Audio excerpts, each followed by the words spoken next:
así como están. Entonces, pueden tomar su lugar, gloria a Dios. Y vamos a compartir entonces lo que es la palabra del Señor. Tenemos ahí una escritura de Primera de Corintios, capítulo 4, versículos 18 al 21. Y en esa escritura que tenemos ahí, la palabra del Señor nos dice así: mas algunos están envanecidos como si yo nunca hubiese de ir a vosotros. Primera de Corintios capítulo 4 versos 18, 19, 20, 21. Pero iré pronto a vosotros si el Señor quiere, y conoceré no las palabras, sino el poder de los que andan envanecidos. Porque el reino de Dios no consiste en palabras, sino en poder. ¿Qué queréis? ¿Iré a vosotros con vara o con amor y espíritu de mansedumbre? Gloria a Dios. La palabra del Señor, cuando nos habla en esta escritura de Corintios, es porque Corinto era una ciudad en la cual había mucho pecado, en la cual no reinaba la palabra de Dios. El apóstol Pablo, dirigido por el Espíritu Santo, va a Corinto para poder compartirles la palabra del Señor.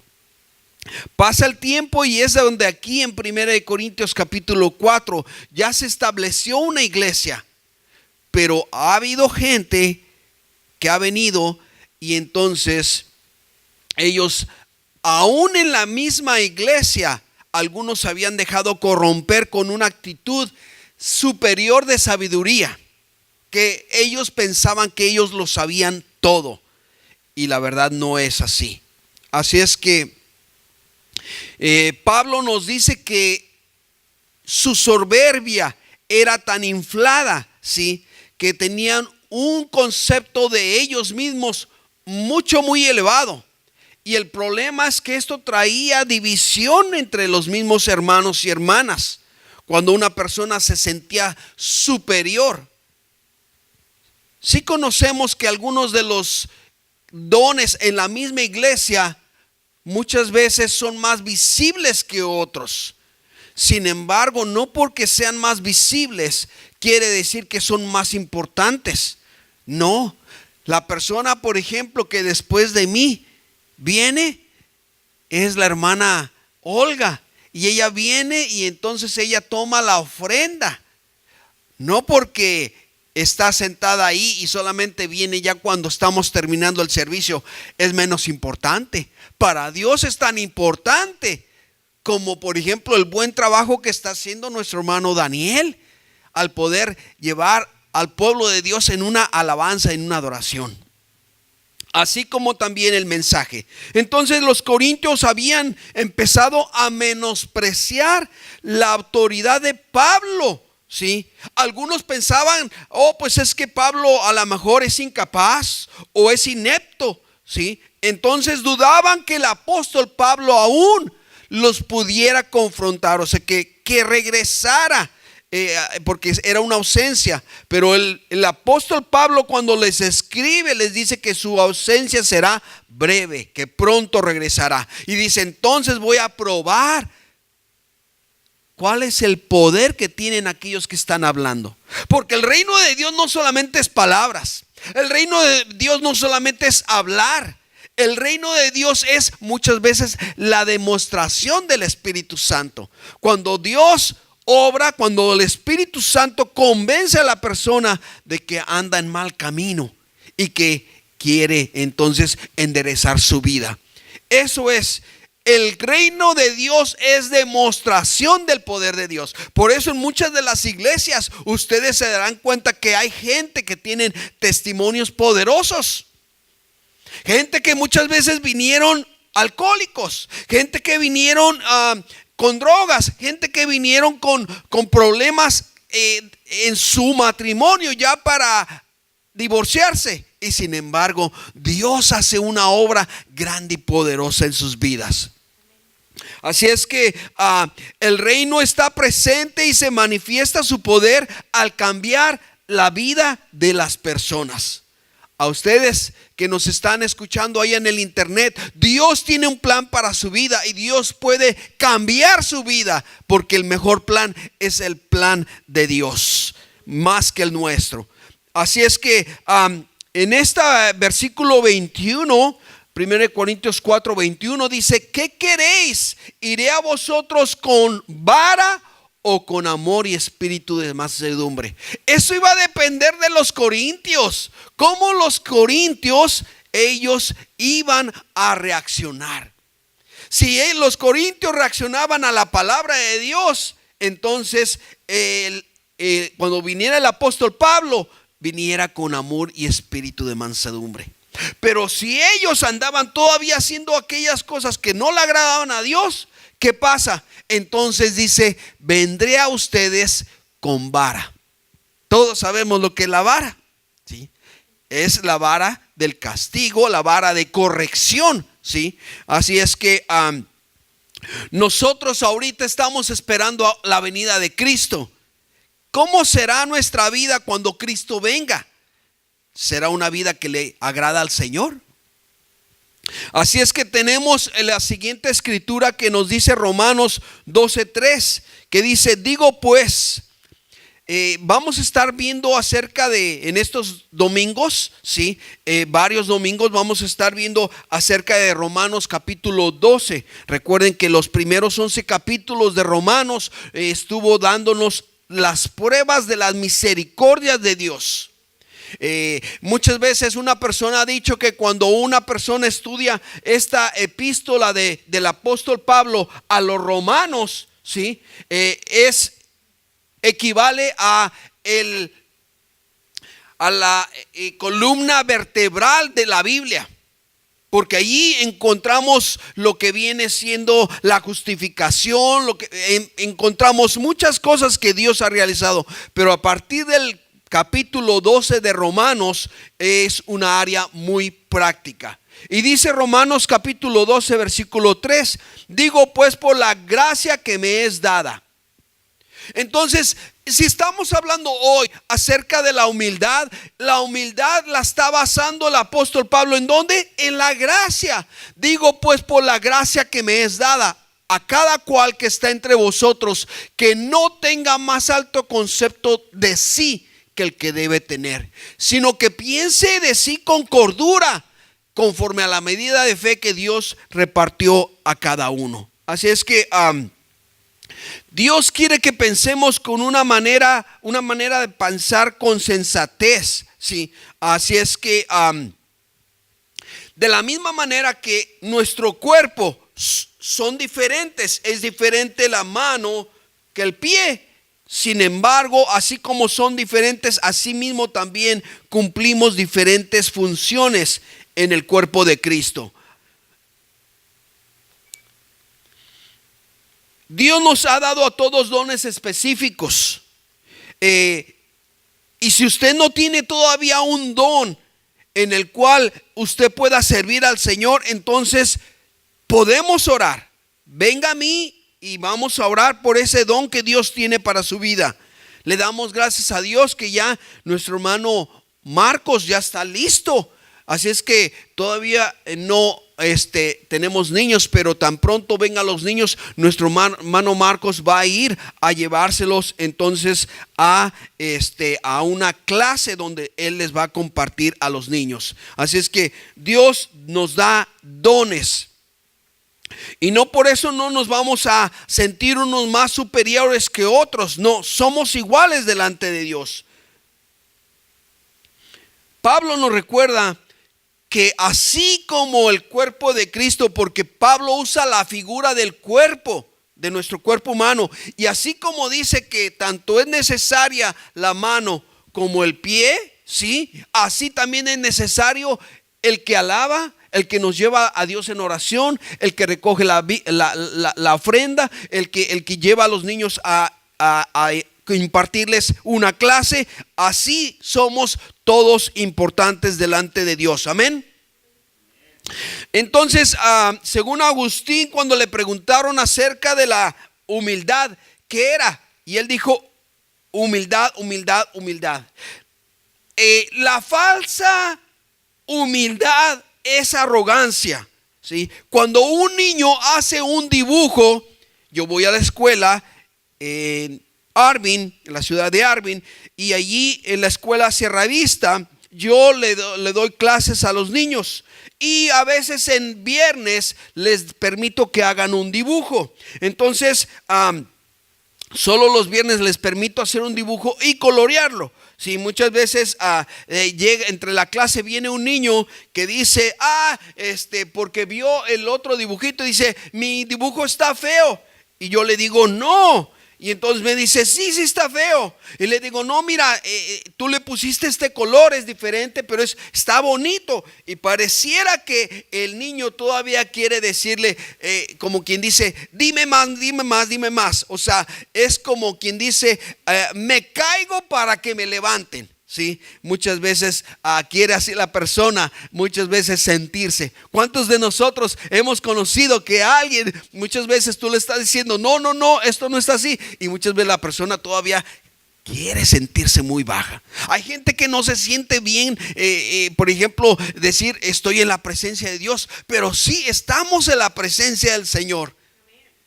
Gloria a Dios. Así es que es importante tener una buena autoestima, porque algunos nos tenemos muy en poco. Esa es la baja estima. Por el otro lado, hay gente que se tiene una superestima, ¿sí? Una sobreestima, se sobreestima a la persona. La clave de una evaluación honesta y fiel es conocer las bases de nuestra valía, ¿sí? Y nuestro valor, nuestra identidad está en Cristo. Separados de Él, no somos competentes. ¿Por qué? Porque seremos muy competentes a las cosas del mundo, pero tenemos que ser competentes a las cosas de Dios. Así es que lo más importante que aquí nos menciona es, en el primer punto encontramos que la humildad hace que las políticas se centren en ¿quién? En Dios. Tenemos que enfocarnos en Dios. Así es que la humildad no es decir sírvame. No, la humildad es decir como Cristo. Él no vino para ser servido. Cristo vino para servir y dar su vida en rescate por muchos, por toda la humanidad. Así es que hay gente que juega con ser Dios, que juegan al papel de que son Dios en el trabajo, en la casa, en todo lugar, ¿sí? Esas personas hoy tienen que renunciar. ¿Por qué? Porque el orgullo es acerca de su gloria. Y aquí no estamos para su gloria, sino para la gloria de Dios. Así es que, muy importante, la humildad es donde Dios nos quiere. ¿Por qué? Porque no se relaciona en cuanto a nuestras habilidades, se relaciona en cuanto a las habilidades de Dios. Y habrá gente allá afuera muy competente. Dios a veces no llama a los competentes. Dios llama muchas veces a los incompetentes para decir, yo te voy a preparar, yo te voy a hacer competente. Y Dios prepara. Qué triste que algunos que sean muy competentes, porque ellos toman el lugar de Dios, no puedan estar en este lugar donde Dios puede hacerlos competentes. Y por eso Dios tiene entonces que escoger lo bajo para muchas veces avergonzar a los que se creen muy altos. Qué triste será en aquel día cuando Cristo venga y muchos de los que ahora se creen que son muchas veces vengan a ser nada. Y hay un ejemplo de eso. En Lucas 18:14 nos dice así: os digo que este descendió a su casa justificado antes que el otro, porque cualquiera que se enaltece será humillado, y el que se humilla será enaltecido. El fariseo fue al templo, pero no fue a orar a Dios, porque el fariseo dice que hablaba de en sí él mismo, y el fariseo estaba esperando a ver ¿qué persona estaba por ahí cerquita para que lo escuchara y entonces le dejara saber cuán bueno era el fariseo? Así es que vio ahí a un publicano, ¿sí? Y el fariseo, la palabra fariseo quiere decir separado. Era una secta que se creía muy cerca de Dios, tan cerca de Dios que veía de menosprecio a las demás personas. Así es que nos vemos aquí que Dios no acepta todas las oraciones, porque dice la escritura que el fariseo cuando regresó a casa no justificado. Sin embargo, el publicano era aquella persona que muchas veces era menospreciado por la gente, porque el publicano trabajaba para el gobierno romano y muchas veces no solamente pedía lo que tenía que darle al gobierno romano, pero muchas veces pedía algo más, y eso algo más llegaba a su bolsa. O sea, se lo quedaba. Entonces, los publicanos eran gente que la gente no los quería, ¿sí? Entonces, él se sentía muy mal. Y él llega ahí a la presencia de Dios para reconocer quién era él. Si leemos, por ejemplo, en Lucas capítulo 18, nos vamos a dar cuenta de que es una parábola. Y en esta parábola, empieza el capítulo con una parábola de la viuda y el juez injusto. Y ya para el versículo 14, del 9 al 14, vamos a ver que la parábola del fariseo y el publicano. Dice: a unos que confiaban en sí mismos como justos y menospreciaban a los otros, dijo también esta parábola. 2 hombres subieron al templo a orar.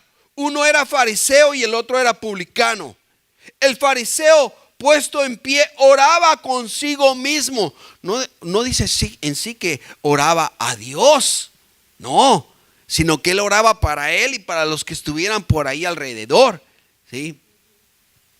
Y entonces decía: Dios, te doy gracias porque no soy como los otros, como el que está aquí a un lado, el publicano, que son ladrones. No soy ladrón. Que son injustos. El publicano es injusto, yo no soy injusto. Que son adúlteros, yo no soy adúltero. Ni aún como este que está aquí, este publicano.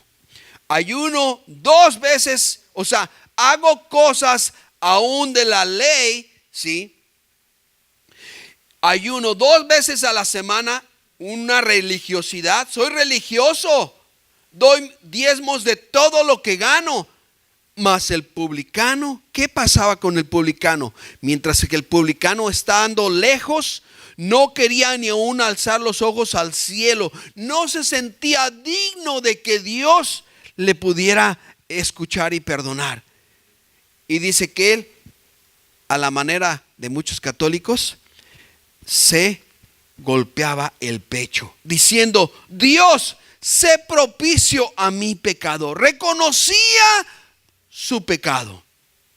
Os digo que no el fariseo, o sea, el publicano, descendió a su casa justificado antes que el otro, porque cualquiera que se enaltece será humillado, y el que se humilla será enaltecido. ¿Usted de cuál quiere ser? ¿De los que regresan a su casa justificados, o de los que regresan a su casa sin esa justificación?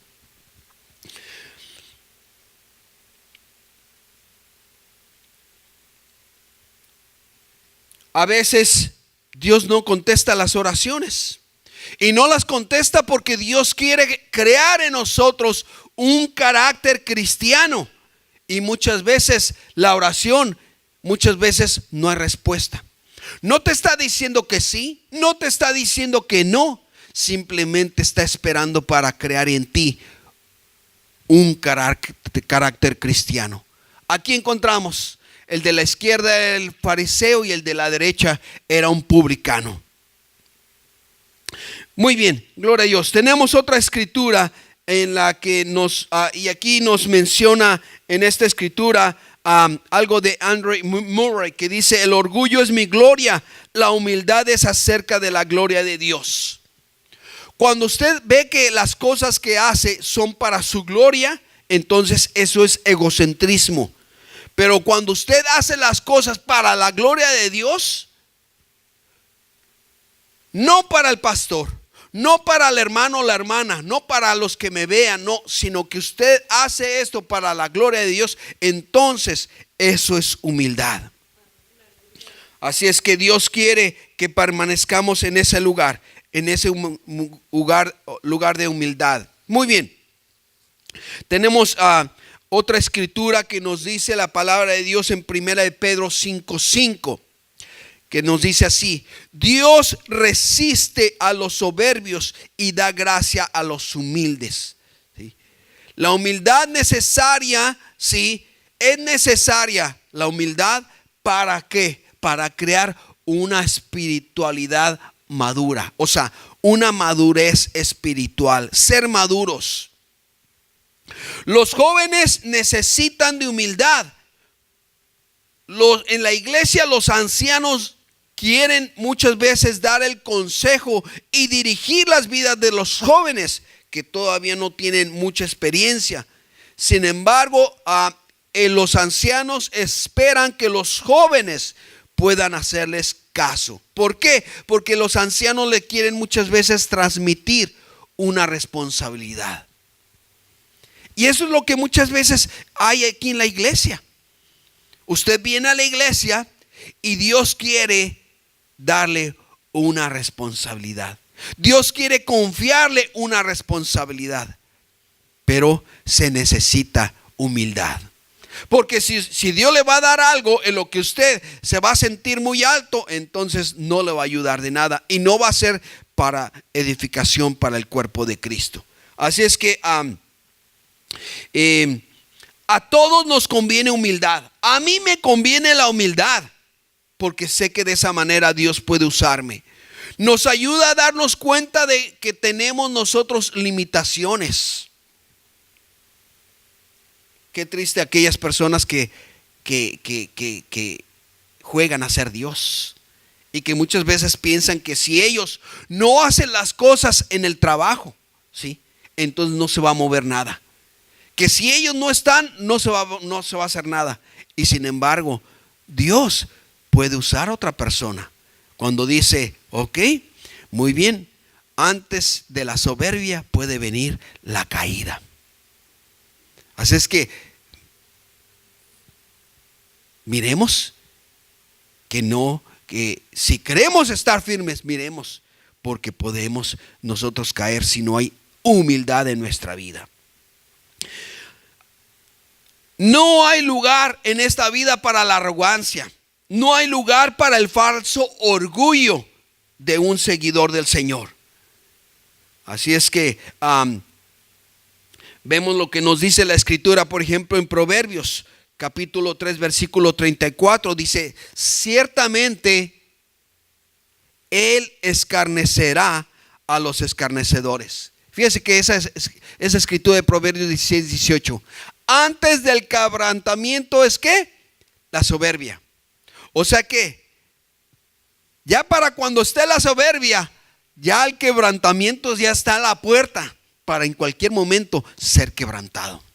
Y antes de la caída, la altivez de espíritu. Así es que los que usted ve que muchas veces están en una altivez de espíritu. Yo me recuerdo una persona que conocí en México que tenía un espíritu muy altivo. Y esa persona, ¿sabe usted? Después enfermó. Y le vino una enfermedad. ¿Por qué? Porque él se sentía muy alto, una altivez de espíritu. ¿Y qué pasó? Entonces, ¿cómo lo bajó Dios? Con una enfermedad. Y con esa enfermedad Dios lo bajó. Así es que antes del quebrantamiento de la soberbia y antes de la caída la altivez de espíritu. El orgulloso piensa que está por encima de las flaquezas de la gente común. El orgulloso es ese tipo de pensamiento en el cual es fácil que la mentira lo atrape. Es irónico que muchas veces los soberbios no se dan cuenta de la soberbia o no se dan cuenta de su problema que tienen de soberbia. Es por eso que ahí otra persona muchas veces tiene que comentarle y decirle: ¿sabes qué? Hay soberbia en tu vida. Necesitas tú la humildad del Señor.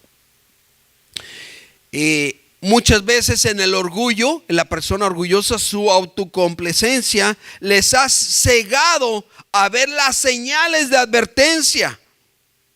¿Y qué pasa? Por no ver las señales, viene la caída. Dice André Murray, dice: el orgullo debe morir en usted, o nada del cielo puede vivir en usted. ¿Qué quiere usted? ¿Que el cielo pueda vivir en usted o que el orgullo viva en usted? Si el orgullo vive en usted, entonces el cielo no vive en usted. La humildad nos hace más eficaces. Y dice C.S. Lewis, dice: el orgullo es un cáncer espiritual, devora la posibilidad misma del amor o de satisfacción o incluso el sentido común. El orgullo es como cuando salió el león, y entonces el león sale y que ve a un venado, y entonces el león le hace ¡arr! Le ruge y le dice al venado: ¿quién es el rey de la selva? Y entonces le dice el venado: tú, león. Después el león va para otro lugar y se encuentra a un tigre y le vuelve a rugir. ¡Arr!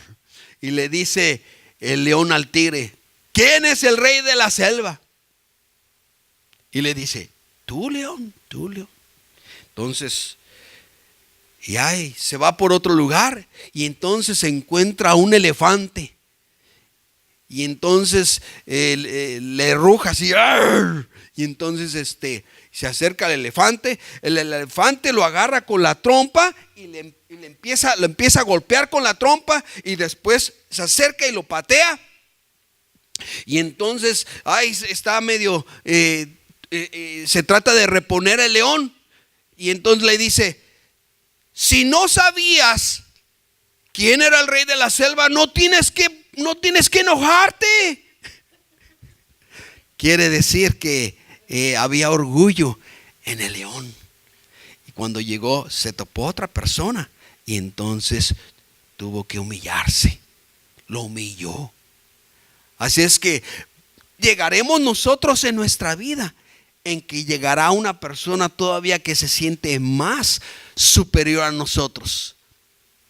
A veces es difícil soltarlo, pero es necesario. ¿Qué tenemos que soltar en nuestras vidas? El orgullo. ¿Qué tenemos entonces nosotros que practicar en esta semana? La humildad. Exactamente. Así es que dice una escritura, la última escritura que vamos a ver en esta ocasión es Filipenses capítulo 2 versículos 3 y 4. Dice: nada hagáis por contienda o por vanagloria, o sea, una gloria vacía. Nada hagamos por contienda o por gloria, una gloria vacía. Antes bien, con humildad, estimando cada uno a los demás como superiores a nosotros mismos, no mirando cada uno lo suyo propio, sino cada cual también por lo de los otros. Qué bendición que Dios quiere que usted esté aquí, porque Dios quiere bendecirle. Pero sabe que Dios no se queda ahí. Dios quiere que también usted sea un canal de bendición, que cuando usted se encuentre a otra persona, usted le comparta de Cristo. ¿Qué le va a compartir de Cristo? Le puede compartir estas escrituras. Filipenses capítulo 2, versículos 3 y 4. O Romanos capítulo 12, verso 3. Así es que esto es lo que le puede usted compartir. El sentir y pensar se cultivan. Y cuando usted los cultiva, evita la tentación de actuar por rivalidad o por vanagloria. El orgullo, la vanagloria, en la palabra de Dios es una exhortación contra el individualismo, donde cada uno quiere hacer lo que le pegue la gana. Cada uno hace lo que bien le parece. Y no, aquí Dios no nos llama a ser llaneros solitarios. Aquí Dios nos llama a hacer algo en equipo. Yo no voy a hacer todas las cosas. Aquí hay un equipo que trabaja para la honra y la gloria de Dios. Amén. Así es que es un principio sencillo, pero a veces se nos olvida. Tener siempre en cuenta a los demás. Hay actividades dentro de la iglesia que son motivadas a veces por la vanagloria, y esto lleva a conflictos. Y esto trae problemas porque en la iglesia, cuando hay conflictos de vanagloria, ¿sí?, entonces muchas veces duplicamos los esfuerzos y muchas veces hay una competencia destructiva. Así es que una acción sanadora es tomar conciencia de nuestra situación, de ser mediadores, de propiciar un diálogo y de evitar el desperdicio de recursos y evitar la confusión. El resultado negativo que trae el orgullo muchas veces se llega a ver a un largo plazo. Evitemos desperdiciar recursos humanos y materiales, y sobre todo cuidemos el testimonio. Porque cuando alguien es orgulloso, cuando alguien no es humilde, muchas veces ¿qué pasa? Trae un mal ejemplo, un mal testimonio. Nosotros hemos conocido de muchos ejemplos de misioneros, de líderes de organizaciones, de proyectos que se han realizado y que se intercambian información y se ayudan unos a otros, y permite que haya un buen testimonio. Nosotros tenemos aquí también hermanos y hermanas de habla inglesa, y gloria a Dios por ellos. ¿Cómo debemos de trabajar con ellos? En conjunto, en un equipo. Hoy estamos aquí gracias a que hermanos y hermanas pusieron su fe en Cristo. Pusieron su fe para poder comprar este lugar. Pusieron su fe para poder tenerlo. Y muy importante, ¿sí?, que Dios permita que nosotros podamos vivir con humildad. Si somos humildes, vamos a aceptar a quien venga como venga, porque tenemos un mensaje de Dios para esa persona. No es que nos guste o no nos guste, no, es que estamos aquí para hacer la voluntad de Dios. Así es que no permita que el orgullo o que la ambición pueda arruinar su iglesia. Ante Dios todos somos pecadores y salvos por la gracia de Dios, pero somos salvos solamente por su gracia. Así es que apartemos el egoísmo y tratemos a los demás con respeto, con cortesía, y de esta manera usted va a agradar a Dios. Y el último ejemplo que nos da el pastor Eri esta mañana es acerca de esa mujer llamada la Madre Teresa. que la Madre Teresa, cuando fueron a visitarla, encontraron que ella estaba en un lugar muy caliente, tan caliente que ellos pensaron que hubiera sido bueno que trajeran unos ventiladores. Entonces unos americanos regresaron aquí a Estados Unidos y después regresaron allá donde estaba ella. Y al volver con la Madre Teresa, entonces instalaron unos ventiladores. ¿Sabe usted que la Madre Teresa no los encendió, no los prendió? Y no los prendió, y la gente entonces luego le preguntaba: pero Madre Teresa, estamos aquí casi sudando. Cierto que usted está cuidando a las personas enfermas, cierto que usted está cuidando a los moribundos, gente que llegaba casi muriéndose. Y dice: ¿por qué no entonces prende usted los ventiladores? Y ella decía: no los prendan, porque yo no soy mejor que los que están allá afuera. Dios me envió a este lugar para poder ministrar a los de afuera. Y eso no es, no soy mejor que los que están allá afuera. Así es que por eso no se van a prender, porque ellos, cuando ellos vengan, sí, ellos van a tener el trato aquí. Pero yo voy a identificarme con ellos. Y entonces esa es una humildad que muchas veces, teniendo las cosas, se hace para la gloria de Dios. Así es que hoy, en esta semana, soltemos el orgullo y permitamos que Dios edifique en nosotros una humildad. Y de esa manera más gente va a poder llegar a este lugar buscando el refugio de Cristo Jesús. Vamos a en este momento vamos a ponernos sobre nuestros pies y vamos a orar. Dale gracias a Dios. Padre, te damos gracias, Señor Dios, por aquella nube de testigos, Señor Dios. Por ejemplo, mencionamos la Madre Teresa. Por ejemplo, se puede mencionar Abraham, este ministerio de muchos ministerios que se están también teniendo alcance mundial. Te damos gracias, bendito Dios. Gracias por Morris Cerullo. Gracias, Señor, por tantos ministerios, bendito Dios, que tú usas. Padre, permite, Señor, que nosotros podamos venir ante tu presencia y dar, Señor, ese mensaje que Dios puede quitar.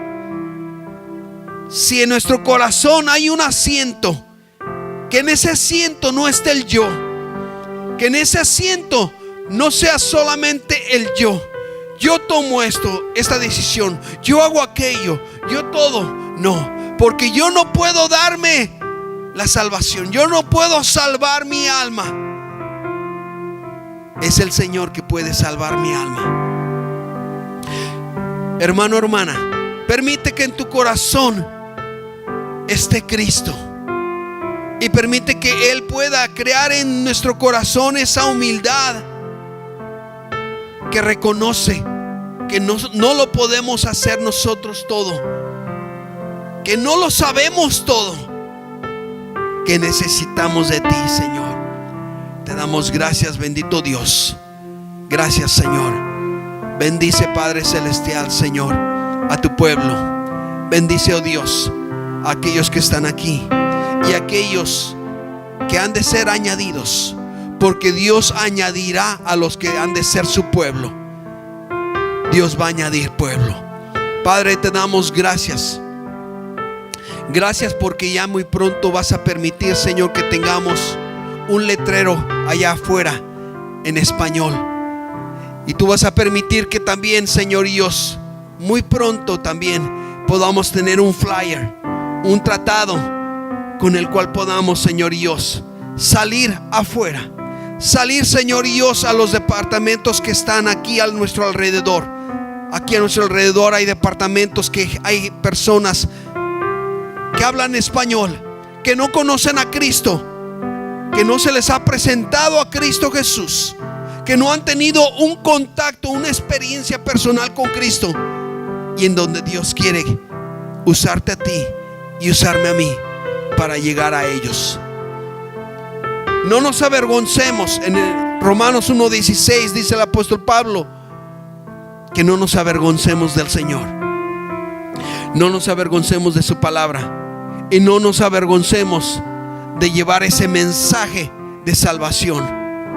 Dios tiene un plan para tu vida. Dios quiere perdonar tu pecado, y Dios quiere darte una nueva vida. Dios quiere darte, ofrecerte esta familia, la familia de Dios. No solamente que tengas tú tu familia en carne, pero que tú seas también parte de la familia de Dios, y que tú tengas un lugar en los cielos. El Señor Jesucristo ahorita, en este momento, está a la diestra del Padre para recibir a todos aquellos que por la fe le van a recibir. Gloria a Dios. Como está en Romanos, podemos nosotros orar esta oración de Romanos capítulo 10, y lo podemos nosotros decir. Digámoselo al Señor. Romanos 10:9 dice la palabra del Señor, y esto es lo que puede compartir usted con otra persona. Digamos que si confesares con tu boca que Jesús es el Señor, y creyeres en tu corazón que Dios le levantó de los muertos, o sea, que nuestro Cristo no está muerto, que nuestro Cristo sí murió, pero al tercer día resucitó, se levantó de entre los muertos para ascender a la diestra del Padre. Y que si confesamos eso, confesando nuestros pecados, entonces, y le recibimos a Jesús, somos salvos. Porque con el corazón se cree para justicia, pero con la boca se confiesa para salvación. Padre, gracias te damos, Señor. Gracias, Señor. Vamos a alabar al Señor un momento.